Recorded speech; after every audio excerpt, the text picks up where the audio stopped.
High, welcome to my channel. যদি আপনারা কলকাতা থেকে ভেলোর গিয়ে ট্রিটমেন্ট করানোর কথা ভাবেন আর কিভাবে যাবেন, কোথায় থাকবেন, তাহলে এই ভিডিওটা আপনার জন্য। প্রথমে আমরা শিয়ালদা থেকে গাড়ি করে চলে যাব হাওড়া স্টেশন। আমাদের ট্রেন রাত 11টায়।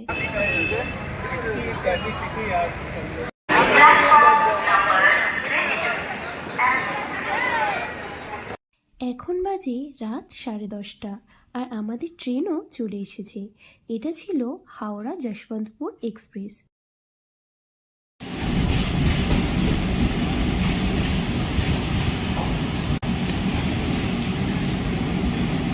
28 থেকে 29 ঘন্টা জার্নির পর আমরা নেমে যাই তামিলনাড়ুর কাটপাড়ি স্টেশনে।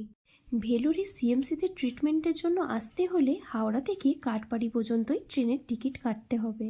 আমাদের ট্রেন ছিল 5 নম্বরে আর আমাদের যেতে হবে 1 নম্বর প্ল্যাটফর্মের দিকে।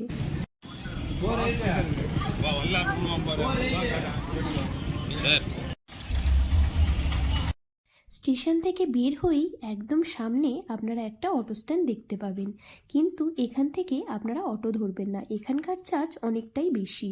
কিছুটা হেঁটে মেন রোডে এসে আপনারা এখান থেকে অটো ধরবেন আর অবশ্যই বাড়ি। সকাল 9টার দিকে আমরা হোটেল থেকে ফ্রেশ হয়ে অটো ধরেছিলাম সিএমসি যাওয়ার জন্য।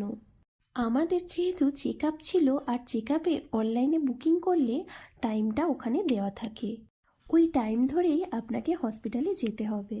হসপিটালে প্রতিদিন বিভিন্ন কালারের ব্যান্ড দেওয়া হয়, এই ব্যান্ড ছাড়া কাউকেই হসপিটালে ঢুকতে দেওয়া হয় না। তাই যদি পেশেন্টের সাথে কোনো গার্জেন থাকে, সেও অবশ্যই এই ব্যান্ডটা সংগ্রহ করে নেবেন। ওপিডিতে দেখানোর জন্য সিকিউরিটিকে জিজ্ঞাসা করলেই আপনাকে বিল্ডিংটা বলে দেওয়া হবে।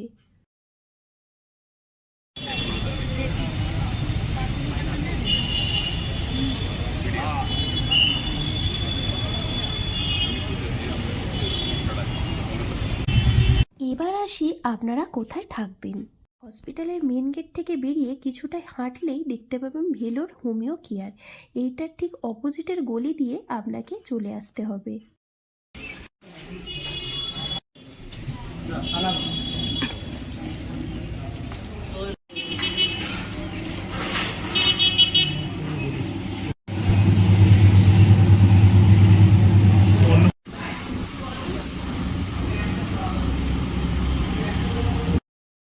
গলি দিয়ে কিছুটা এগিয়ে আসলেই আপনারা বুঝতে পারবেন এখানে প্রচুর বাঙালি থাকার হোটেল, খাওয়ার হোটেল আছে আর এখানে প্রচুর বাঙালিও থাকে।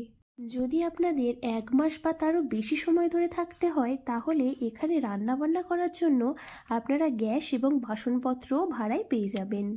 চাল ডাল থেকে শুরু করে রান্না করার জন্য সমস্ত রকম সবজিও আপনারা এখানে পেয়ে যাবেন। যদি আপনারা জানতে চান অনলাইনে কিভাবে ডক্টরের অ্যাপয়েন্টমেন্ট বুক করবেন, এছাড়াও অন্য কোনো ব্যাপারে জানার জন্য আমাকে কমেন্ট করতে পারেন। ভিডিওটা ভালো লাগলে লাইক, কমেন্ট অ্যান্ড সাবস্ক্রাইব। দেখা হচ্ছে পরের কোনো ভিডিও। টাটা।